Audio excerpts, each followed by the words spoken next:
$700, $800. Ini kerja baru berapa minit ni? Assalamualaikum, selamat pagi, salam Jumaat, selamat berpuasa. Dah nak dekat raya ni lah, selamat hari raya. Jap, aku entry jap. Aku nak borak hari ni pasal full swing raya. Full swing raya nak bagi duit raya. Terus aku entry jap. Aku rasa siapa-siapa yang pernah ada e-book full swing formula mesti tahu kenapa ni. Aku entry. Teknik apa ini? Ni setup apa ni? Breakout, pullback, entry M1. Kau dah nampak ada resistance kat sebelah tu. Dia dah breakout, dia dah buat pullback. Jangan tunggu lama-lama, entry je lah. Kita biar dulu. Aku nak bagi tahu, memandangkan raya pun dah tak lama lagi. Dengar-dengar full swing raya nak bagi duit raya. Mungkin start daripada hari ni sampai raya, kita tak tahu. Stay tune. Siapa-siapa yang nak collect duit raya setiap hari, pergi je claim dekat full swing raya. Link ada kat bio. Yang nak belajar trade tapi janganlah jadi sombong. Ni e-book full swing formula ni tak perlu bayar. Kau tinggal nak ambil je. Ilmu kat dunia ni tak pernah cukup. Selagi kau boleh ambil peluang untuk nak ambil e-book ni, kau ambil lah. Kita tengok je apa jadi dengan setup tadi. Fly dah. Kemah boh.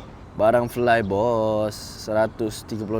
Siapa nak bagi kan? RM400. $200 dah.